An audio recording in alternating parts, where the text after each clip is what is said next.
ಪಶ್ಚಿಮ ಬಂಗಾಳದ ಬೆಂಕಿ ಚೆಂಡು ಅಂತ ಹೇಳಿ ಹೆಸರಾದಂಥವರು ಮಮತಾ ಬ್ಯಾನರ್ಜಿ ಒಂದು ಕಾಲದಲ್ಲಿ 1998ರಲ್ಲಿ ಅವರು ಕಾಂಗ್ರೆಸ್ಸನ್ನು ತೊರೆದು ತೃಣಮೂಲ ಕಾಂಗ್ರೆಸ್ ಅನ್ನುವಂತಹ ಸ್ವಂತ ಪಕ್ಷವನ್ನು ಕಟ್ಟಿದ್ದು ಮಾತ್ರ ಅಲ್ಲ 2011ರಲ್ಲಿ ಆ ಪಕ್ಷವನ್ನು ಗೆಲುವಿನ ಟ್ರ್ಯಾಕ್ಗೆ ತಂದು ನಿಲ್ಲಿಸಿರುವಂಥದ್ದು ಅವರನ್ನು ಬೆಂಕಿ ಚೆಂಡು ಯಾವ ಸ್ವರೂಪದಲ್ಲಿ ಕೆಲಸ ಮಾಡಬಹುದು ಅನ್ನೋದನ್ನು ತೋರಿಸ್ಕೊಟ್ಟಂತಹ ನಾಯಕಿಯವರು.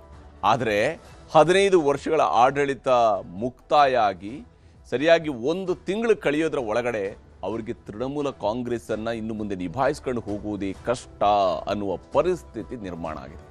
ಭಾರತೀಯ ಜನತಾ ಪಕ್ಷ ಪಶ್ಚಿಮ ಬಂಗಾಳದಲ್ಲಿ ಕೊಟ್ಟಿರುವಂತಹ ಹೊಡೆತಕ್ಕೆ ಆಲ್ರೆಡಿ TMC ಛಿದ್ರ ಆಗುವಂತಹ ಲಕ್ಷಣಗಳು ಗೋಚರಿಸ್ತಾ ಇದ್ದಾವೆ. ಇದೇ ಕಾರಣಕ್ಕಾಗಿ ಈಗ ಪಶ್ಚಿಮ ಬಂಗಾಳದ ರಾಜಕೀಯದಲ್ಲಿ ದೊಡ್ಡ ಸಂಚಲನ ಸೃಷ್ಟಿಯಾಗುವಂಥದ್ದು ಖಚಿತ ಅಂತ ಹೇಳಲಾಗ್ತಾ ಇದೆ.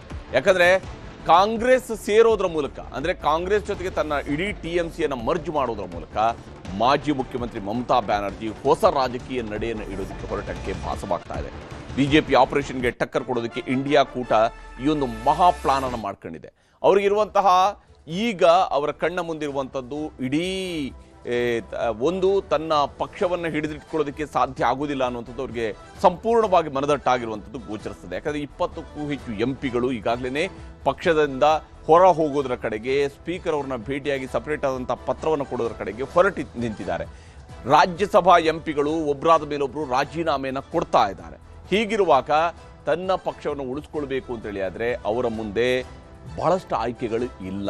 ಈಗ ಮಮತಾ ಬ್ಯಾನರ್ಜಿ ಕೇವಲ ಇಂಡಿಯಾ ಕೂಟದ ಒಂದು ಮೈತ್ರಿ ಪಕ್ಷವಾಗಿ ಇಟ್ಕೊಂಡ್ರೆ ಸಾಕಾಗೋದಿಲ್ಲ, ಅದರಿಂದ ಆಚೆಗೆ ಬೇಕಾದ ಕಡೆಗೆ ಹೊರಟಿದ್ದಾರೆ. ಯಾಕಂದರೆ ಉಳಿದ ಪಕ್ಷಗಳು ತಮ್ಮ ಪ್ರಾದೇಶಿಕ ಅಸ್ತಿತ್ವವನ್ನು ಉಳಿಸ್ಕೊಂಡೇ ರಾಷ್ಟ್ರೀಯ ಪಕ್ಷಗಳ ಜೊತೆ ಕೈ ಜೋಡಿಸ್ತಾರೆ. ಆದರೆ ಮಮತಾ ಬ್ಯಾನರ್ಜಿ ಅವ್ರದ್ದು ವಿಶೇಷ ಪ್ರಕರಣವಾಗಿ ಗೋಚರಿಸ್ತಾ ಇದೆ. ಯಾಕಂದರೆ BJP ಈ ಬಾರಿ ಪಶ್ಚಿಮ ಬಂಗಾಳದಲ್ಲಿ ಕೊಟ್ಟಿರುವಂತಹ ಸೋಲಿನ ಹೊಡೆತ ಇದೆಯಲ್ಲ, ಅದು ಅಂತಿಂತ ರೀತಿಯಾದಂಥ ಹೊಡೆತ ಅಲ್ಲ, TMCಗೆ ಸಿಕ್ಕಿರುವಂಥದ್ದು. ಈಗ ಇಂಡಿಯಾ ಕೂಟದ ಸಭೆಯಲ್ಲಿ ಮಮತಾ ಬ್ಯಾನರ್ಜಿ ಅವರು ಭಾಗಿಯಾದರು. ನೋಡಿ, ಅವರು ಇದಕ್ಕಿಂತ ಮೊದಲು 2024ರ ಲೋಕಸಭಾ ಚುನಾವಣೆಯಲ್ಲಿ ಕೂಡ ಇಂಡಿಯಾ ಕೂಟದ ಅಧಿಕೃತ ಸದಸ್ಯ ಆಗಿರಲಿಲ್ಲ, ಅವರು ಅಧಿಕೃತ ಪಕ್ಷ ಆಗಿರಲಿಲ್ಲ, ಇಂಡಿಯಾ ಕೂಟದ ಜೊತೆಗೆ ಸೇರಿರಲಿಲ್ಲ ಅವರು. ಆದರೆ ರಾಹುಲ್ ಗಾಂಧಿ ಅವರನ್ನ ಭೇಟಿಯಾಗಿ ಅಭಿಷೇಕ್ ಬ್ಯಾನರ್ಜಿ ಅವರು ಇವತ್ತು ಮಾತುಕತೆಯನ್ನು ನಡೆಸಿದ್ದಾರೆ. ನಿನ್ನೆ ಮಮತಾ ಬ್ಯಾನರ್ಜಿ ಅವರು ಸೋನಿಯಾ ಗಾಂಧಿ ಅವರನ್ನ ಭೇಟಿಯಾಗಿದ್ದಾರೆ. ಈ ಸಂದರ್ಭದಲ್ಲಿ ಕಾಂಗ್ರೆಸ್ನೊಳಗೆ TMCಯನ್ನು ವಿಲೀನ ಮಾಡಿ ಅನ್ನುವಂಥ ಆಫರ್ ಅನ್ನು ಕಾಂಗ್ರೆಸ್ ನಾಯಕರುಗಳು ಕೊಟ್ಟಿದ್ದಾರೆ. ಸೋನಿಯಾ ಗಾಂಧಿ ಅವರು ಕೊಟ್ಟಿದ್ದಾರೆ ಮತ್ತು ರಾಹುಲ್ ಗಾಂಧಿ ಅವರು ಕೊಟ್ಟಿದ್ದಾರೆ. ನೀವು ನಿಮ್ಮ ಪಕ್ಷವನ್ನ ಕಾಂಗ್ರೆಸ್ ಜೊತೆಗೆ ವಿಲೀನ ಮಾಡಿ. ಮಮತಾ ಬ್ಯಾನರ್ಜಿ ಅವರನ್ನ AICCಯ ಉಪಾಧ್ಯಕ್ಷ ಸ್ಥಾನದ ಆಫರ್ ಅನ್ನು ಕೊಟ್ಟಿದ್ದಾರೆ. ನಿಮ್ಮನ್ನ AICC ಉಪಾಧ್ಯಕ್ಷೆಯಾಗಿ ಮಾಡ್ಕೊಳ್ತೀವಿ ಈಗ, ಆ ಮೂಲಕ ನೀವು ಕಾಂಗ್ರೆಸ್ ಜೊತೆಗೆ ಇರಿ ಮತ್ತು ಕಾಂಗ್ರೆಸ್ನ ನಾಯಕಿಯಾಗಿಯೇ ನೀವು ಮುಂದುವರಿರಿ ಅಂತ ಹೇಳಿ. ನಾಳೆ ದೆಹಲಿಯಲ್ಲಿ ಈ ಸಂಬಂಧವಾಗಿ AICC ತುರ್ತು ಸಭೆಯನ್ನು ಕರೆದಿದೆ. ಆ ತುರ್ತು ಸಭೆಯಲ್ಲಿ ಎಲ್ಲ ಪ್ರದೇಶ ಕಾಂಗ್ರೆಸ್ ಸಮಿತಿಗಳ ಅಧ್ಯಕ್ಷರುಗಳನ್ನು ಕೂಡ ಒಂದು ಸಭೆಗೆ ಕರೆಯಲಾಗಿದೆ. ಆ ಸಭೆಯನ್ನು ಕರೆದ ನಂತರ PCC ಅಧ್ಯಕ್ಷರು, ಪ್ರಧಾನ ಕಾರ್ಯದರ್ಶಿಗಳಿಗೂ ಕೂಡ ಈಗಾಗಲೇ ಬುಲಾವನ್ನ ಮಲ್ಲಿಕಾರ್ಜುನ ಖರ್ಗೆ ಅವರು ಕೊಟ್ಟಿದ್ದಾರೆ.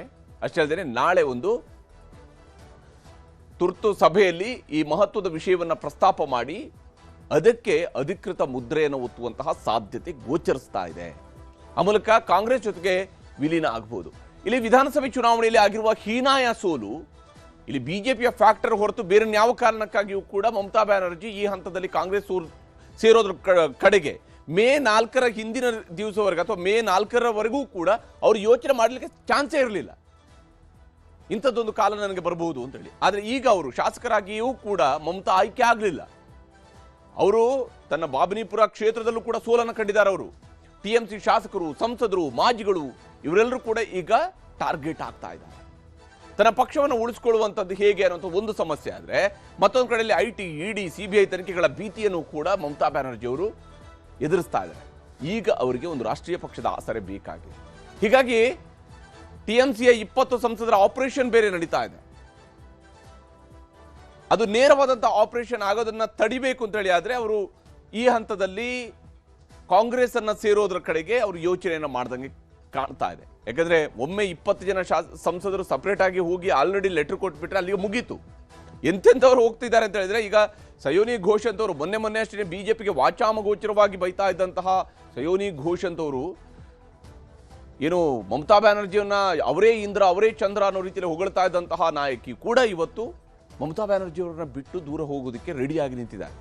TMC ಪಕ್ಷಕ್ಕೆ ಧಕ್ಕೆ ಆಗುವಂತಹ ಸುಳಿವು ಸಿಗ್ತಾ ಇದ್ದಂತೆ ಈಗ ಅವರು ಕಾಂಗ್ರೆಸ್ ವಿಲೀನದಿಂದ ಪಕ್ಷವನ್ನ, ಅಂದ್ರೆ ಪಕ್ಷ ಉಳ್ಕೊಳ್ಳೋದಿಲ್ಲ ಆದರೆ ರಾಜಕೀಯದ ಅಸ್ತಿತ್ವ ಉಳ್ಕೊಳ್ಳುತ್ತಲ್ಲ, ರಾಜಕೀಯದ ಅಸ್ತಿತ್ವವನ್ನು ಉಳಿಸ್ಕೊಳ್ಳೋದಕ್ಕೆ ಅವರ ಪಕ್ಷವನ್ನೇ ಈಗ ಕಾಂಗ್ರೆಸ್ ಜೊತೆಗೆ ವಿಲೀನ ಮಾಡಿ ರಾಷ್ಟ್ರೀಯ ಪಕ್ಷದ ಬೆಂಬಲವನ್ನು ಗಳಿಸುವಂತಹ ತಂತ್ರದೊಂದಿಗೆ ರಾಜಕೀಯದ ಅಸ್ತಿತ್ವ ಒಂದು ಅಭಿಷೇಕ್ ಬ್ಯಾನರ್ಜಿ ಅವರಿಗೆ ಯಾವ ಸ್ವರೂಪದಲ್ಲಿ ಮೊಟ್ಟೆಯಲ್ಲಿ ಹೊಡೆದ್ರು, ಯಾವ ಸ್ವರೂಪದಲ್ಲಿ ಅವರು ಒಬ್ಬ ಬ್ಯಾಟ್ಸ್ಮನ್ ಹಾಕುವಂತಹ ಹೆಲ್ಮೆಟನ್ನು ಹಾಕೊಂಡು ಬಂದರು ಅನ್ನೋದನ್ನು ನಾವು ನೋಡಿದ್ವಿ.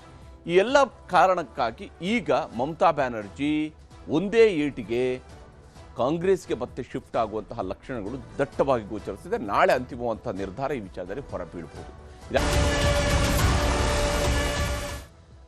ಪಶ್ಚಿಮ ಬಂಗಾಳದ ಬೆಂಕಿ ಚೆಂಡು ಅಂತ ಹೇಳಿ ಹೆಸರಾದಂಥವರು ಮಮತಾ ಬ್ಯಾನರ್ಜಿ ಒಂದು ಕಾಲದಲ್ಲಿ 1998ರಲ್ಲಿ ಅವರು ಕಾಂಗ್ರೆಸ್ಸನ್ನು ತೊರೆದು ತೃಣಮೂಲ ಕಾಂಗ್ರೆಸ್ ಅನ್ನುವಂತಹ ಸ್ವಂತ ಪಕ್ಷವನ್ನು ಕಟ್ಟಿದ್ದು ಮಾತ್ರ ಅಲ್ಲ, 2011ರಲ್ಲಿ ಆ ಪಕ್ಷವನ್ನು ಗೆಲುವಿನ ಟ್ರ್ಯಾಕ್ಗೆ ತಂದು ನಿಲ್ಲಿಸಿರುವಂಥದ್ದು, ಅವರನ್ನು ಬೆಂಕಿ ಚೆಂಡು ಯಾವ ಸ್ವರೂಪದಲ್ಲಿ ಕೆಲಸ ಮಾಡಬಹುದು ಅನ್ನೋದನ್ನು ತೋರಿಸ್ಕೊಟ್ಟಂತಹ ನಾಯಕಿಯವರು. ಆದರೆ 15 ವರ್ಷಗಳ ಆಡಳಿತ ಮುಕ್ತಾಯ ಆಗಿ ಸರಿಯಾಗಿ 1 ತಿಂಗಳು ಕಳೆಯೋದ್ರ ಒಳಗಡೆ ಅವರಿಗೆ ತೃಣಮೂಲ ಕಾಂಗ್ರೆಸ್ಸನ್ನು ಇನ್ನು ಮುಂದೆ ನಿಭಾಯಿಸ್ಕೊಂಡು ಹೋಗುವುದೇ ಕಷ್ಟ ಅನ್ನುವ ಪರಿಸ್ಥಿತಿ ನಿರ್ಮಾಣ ಆಗಿದೆ.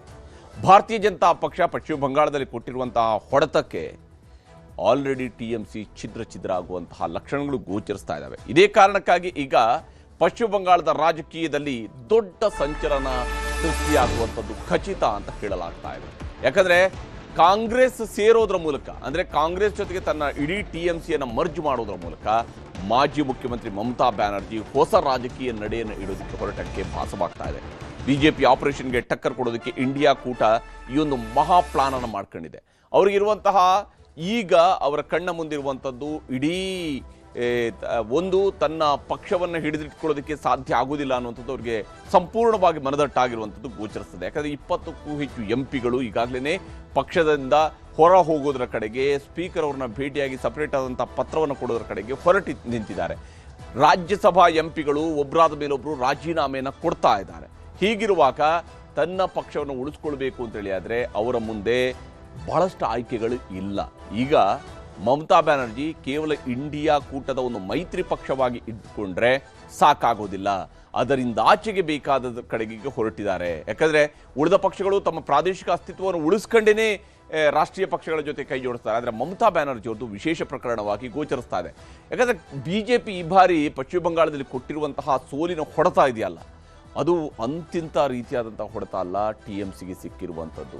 ಈಗ ಇಂಡಿಯಾ ಕೂಟದ ಸಭೆಯಲ್ಲಿ ಮಮತಾ ಬ್ಯಾನರ್ಜಿ ಅವರು ಭಾಗಿಯಾದರು. ನೋಡಿ, ಅವರು ಇದಕ್ಕಿಂತ ಮೊದಲು 2024ರ ಲೋಕಸಭಾ ಚುನಾವಣೆಯಲ್ಲೂ ಕೂಡ ಇಂಡಿಯಾ ಕೂಟದ ಅಧಿಕೃತ ಸದಸ್ಯ ಆಗಿರಲಿಲ್ಲ, ಅವರು ಅಧಿಕೃತ ಪಕ್ಷ ಆಗಿರಲಿಲ್ಲ, ಇಂಡಿಯಾ ಕೂಟದ ಜೊತೆಗೆ ಸೇರಿರಲಿಲ್ಲ ಅವರು.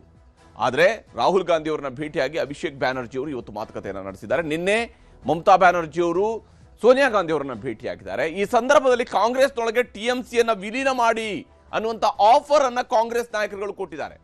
ಸೋನಿಯಾ ಗಾಂಧಿ ಅವರು ಕೊಟ್ಟಿದ್ದಾರೆ ಮತ್ತು ರಾಹುಲ್ ಗಾಂಧಿ ಅವರು ಕೊಟ್ಟಿದ್ದಾರೆ. ನೀವು ನಿಮ್ಮ ಪಕ್ಷವನ್ನ ಕಾಂಗ್ರೆಸ್ ಜೊತೆಗೆ ವಿಲೀನ ಮಾಡಿ, ಮಮತಾ ಬ್ಯಾನರ್ಜಿ ಅವರನ್ನ AICCಯ ಉಪಾಧ್ಯಕ್ಷ ಸ್ಥಾನದ ಆಫರ್ ಅನ್ನು ಕೊಟ್ಟಿದ್ದಾರೆ. ನಿಮ್ಮನ್ನ AICC ಉಪಾಧ್ಯಕ್ಷೆಯಾಗಿ ಮಾಡ್ಕೊಳ್ತೀವಿ ಈಗ, ಆ ಮೂಲಕ ನೀವು ಕಾಂಗ್ರೆಸ್ ಜೊತೆಗೆ ಇರಿ ಮತ್ತು ಕಾಂಗ್ರೆಸ್ನ ನಾಯಕಿಯಾಗಿಯೇ ನೀವು ಮುಂದುವರಿರಿ ಅಂತ ಹೇಳಿ. ನಾಳೆ ದೆಹಲಿಯಲ್ಲಿ ಈ ಸಂಬಂಧವಾಗಿ AICC ತುರ್ತು ಸಭೆಯನ್ನು ಕರೆದಿದೆ. ಆ ತುರ್ತು ಸಭೆಯಲ್ಲಿ ಎಲ್ಲ ಪ್ರದೇಶ ಕಾಂಗ್ರೆಸ್ ಸಮಿತಿಗಳ ಅಧ್ಯಕ್ಷರುಗಳನ್ನು ಕೂಡ ಒಂದು ಸಭೆಗೆ ಕರೆಯಲಾಗಿದೆ. ಆ ಸಭೆಯನ್ನು ಕರೆದ ನಂತರ PCC ಅಧ್ಯಕ್ಷರು, ಪ್ರಧಾನ ಕಾರ್ಯದರ್ಶಿಗಳಿಗೂ ಕೂಡ ಈಗಾಗಲೇ ಬುಲಾವನ್ನ ಮಲ್ಲಿಕಾರ್ಜುನ ಖರ್ಗೆ ಅವರು ಕೊಟ್ಟಿದ್ದಾರೆ. ಅಷ್ಟೇ ಅಲ್ಲದೆ ನಾಳೆ ಒಂದು ತುರ್ತು ಸಭೆಯಲ್ಲಿ ಈ ಮಹತ್ವದ ವಿಷಯವನ್ನು ಪ್ರಸ್ತಾಪ ಮಾಡಿ ಅದಕ್ಕೆ ಅಧಿಕೃತ ಮುದ್ರೆಯನ್ನು ಒತ್ತುವಂತಹ ಸಾಧ್ಯತೆ ಗೋಚರಿಸ್ತಾ ಇದೆ. ಆ ಮೂಲಕ ಕಾಂಗ್ರೆಸ್ ಜೊತೆಗೆ ವಿಲೀನ ಆಗಬಹುದು. ಇಲ್ಲಿ ವಿಧಾನಸಭೆ ಚುನಾವಣೆಯಲ್ಲಿ ಆಗಿರುವ ಹೀನಾಯ ಸೋಲು ಇಲ್ಲಿ BJPಯ ಫ್ಯಾಕ್ಟರ್ ಹೊರತು ಬೇರೆ ಯಾವ ಕಾರಣಕ್ಕಾಗಿಯೂ ಕೂಡ ಮಮತಾ ಬ್ಯಾನರ್ಜಿ ಈ ಹಂತದಲ್ಲಿ ಕಾಂಗ್ರೆಸ್ ಸೇರೋದ್ರ ಕಡೆಗೆ ಮೇ 4ರ ಹಿಂದಿನ ದಿವಸವರೆಗೆ ಅಥವಾ ಮೇ 4ರವರೆಗೂ ಕೂಡ ಅವರು ಯೋಚನೆ ಮಾಡಲಿಕ್ಕೆ ಚಾನ್ಸೇ ಇರಲಿಲ್ಲ, ಇಂಥದ್ದೊಂದು ಕಾಲ ನನಗೆ ಬರಬಹುದು ಅಂತೇಳಿ. ಆದರೆ ಈಗ ಅವರು ಶಾಸಕರಾಗಿಯೂ ಕೂಡ ಮಮತಾ ಆಯ್ಕೆ ಆಗಲಿಲ್ಲ. ಅವರು ತನ್ನ ಬಾಬನಿಪುರ ಕ್ಷೇತ್ರದಲ್ಲೂ ಕೂಡ ಸೋಲನ್ನು ಕಂಡಿದ್ದಾರೆ. ಅವರು TMC ಶಾಸಕರು, ಸಂಸದರು, ಮಾಜಿಗಳು ಇವರೆಲ್ಲರೂ ಕೂಡ ಈಗ ಟಾರ್ಗೆಟ್ ಆಗ್ತಾ ಇದ್ದಾರೆ. ತನ್ನ ಪಕ್ಷವನ್ನು ಉಳಿಸಿಕೊಳ್ಳುವಂಥದ್ದು ಹೇಗೆ ಅನ್ನುವಂಥ ಒಂದು ಸಮಸ್ಯೆ ಆದರೆ, ಮತ್ತೊಂದು ಕಡೆಯಲ್ಲಿ IT, ED, CBI ತನಿಖೆಗಳ ಭೀತಿಯನ್ನು ಕೂಡ ಮಮತಾ ಬ್ಯಾನರ್ಜಿ ಅವರು ಎದುರಿಸ್ತಾ ಇದ್ದಾರೆ. ಈಗ ಅವರಿಗೆ ಒಂದು ರಾಷ್ಟ್ರೀಯ ಪಕ್ಷದ ಆಸರೆ ಬೇಕಾಗಿದೆ. ಹೀಗಾಗಿ TMCಯ 20 ಸಂಸದರ ಆಪರೇಷನ್ ಬೇರೆ ನಡೀತಾ ಇದೆ. ಅದು ನೇರವಾದಂಥ ಆಪರೇಷನ್ ಆಗೋದನ್ನ ತಡಿಬೇಕು ಅಂತೇಳಿ ಆದರೆ ಅವರು ಈ ಹಂತದಲ್ಲಿ ಕಾಂಗ್ರೆಸ್ ಅನ್ನ ಸೇರೋದ್ರ ಕಡೆಗೆ ಅವರು ಯೋಚನೆಯನ್ನು ಮಾಡ್ದಂಗೆ ಕಾಣ್ತಾ ಇದೆ. ಯಾಕಂದ್ರೆ ಒಮ್ಮೆ 20 ಜನ ಸಂಸದರು ಸಪರೇಟ್ ಆಗಿ ಹೋಗಿ ಆಲ್ರೆಡಿ ಲೆಟರ್ ಕೊಟ್ಬಿಟ್ರೆ ಅಲ್ಲಿಗೆ ಮುಗೀತು. ಎಂತೆಂಥವ್ರು ಹೋಗ್ತಿದ್ದಾರೆ ಅಂತ ಹೇಳಿದ್ರೆ, ಈಗ ಸಯೋನಿ ಘೋಷ್ ಅಂತವರು ಮೊನ್ನೆ ಅಷ್ಟೇ ಬಿಜೆಪಿಗೆ ವಾಚಾಮಗೋಚರವಾಗಿ ಬೈತಾ ಇದ್ದಂತಹ ಸಯೋನಿ ಘೋಷ್ ಅಂತವರು ಏನು ಮಮತಾ ಬ್ಯಾನರ್ಜಿಯನ್ನ ಅವರೇ ಇಂದ್ರ ಅವರೇ ಚಂದ್ರ ಅನ್ನೋ ರೀತಿಯಲ್ಲಿ ಹೊಗಳ್ತಾ ಇದ್ದಂತಹ ನಾಯಕಿ ಕೂಡ ಇವತ್ತು ಮಮತಾ ಬ್ಯಾನರ್ಜಿ ಅವರನ್ನ ಬಿಟ್ಟು ದೂರ ಹೋಗೋದಕ್ಕೆ ರೆಡಿಯಾಗಿ ನಿಂತಿದ್ದಾರೆ. TMC ಪಕ್ಷಕ್ಕೆ ಧಕ್ಕೆ ಆಗುವಂತಹ ಸುಳಿವು ಸಿಗ್ತಾ ಇದ್ದಂತೆ ಈಗ ಅವರು ಕಾಂಗ್ರೆಸ್ ವಿಲೀನದಿಂದ ಪಕ್ಷವನ್ನ, ಅಂದ್ರೆ ಪಕ್ಷ ಉಳ್ಕೊಳ್ಳೋದಿಲ್ಲ, ಅದೇ ರಾಜಕೀಯದ ಅಸ್ತಿತ್ವ ಉಳ್ಕೊಳ್ಳುತ್ತಲ್ಲ, ರಾಜಕೀಯದ ಅಸ್ತಿತ್ವವನ್ನು ಉಳಿಸ್ಕೊಳ್ಳೋದಕ್ಕೆ ಅವರ ಪಕ್ಷವನ್ನೇ ಈಗ ಕಾಂಗ್ರೆಸ್ ಜೊತೆಗೆ ವಿಲೀನ ಮಾಡಿ ರಾಷ್ಟ್ರೀಯ ಪಕ್ಷದ ಬೆಂಬಲವನ್ನು ಗಳಿಸುವಂತಹ ತಂತ್ರದೊಂದಿಗೆ ರಾಜಕೀಯದ ಅಸ್ತಿತ್ವ ಒಂದು ಅಭಿಷೇಕ್ ಬ್ಯಾನರ್ಜಿ ಅವರಿಗೆ ಯಾವ ಸ್ವರೂಪದಲ್ಲಿ ಮೊಟ್ಟೆಯಲ್ಲಿ ಹೊಡೆದ್ರು, ಯಾವ ಸ್ವರೂಪದಲ್ಲಿ ಅವರು ಒಬ್ಬ ಬ್ಯಾಟ್ಸ್ಮನ್ ಹಾಕುವಂತಹ ಹೆಲ್ಮೆಟ್ ಅನ್ನು ಹಾಕೊಂಡು ಬಂದರು ಅನ್ನೋದನ್ನು ನಾವು ನೋಡಿದ್ವಿ. ಈ ಎಲ್ಲ ಕಾರಣಕ್ಕಾಗಿ ಈಗ ಮಮತಾ ಬ್ಯಾನರ್ಜಿ ಒಂದೇ ಏಟಿಗೆ ಕಾಂಗ್ರೆಸ್ಗೆ ಮತ್ತೆ ಶಿಫ್ಟ್ ಆಗುವಂತಹ ಲಕ್ಷಣಗಳು ದಟ್ಟವಾಗಿ ಗೋಚರಿಸಿದೆ. ನಾಳೆ ಅಂತಿಮವಂತಹ ನಿರ್ಧಾರ ಈ ವಿಚಾರದಲ್ಲಿ ಹೊರಬೀಳಬಹುದು. ಇದಾಗಿತ್ತು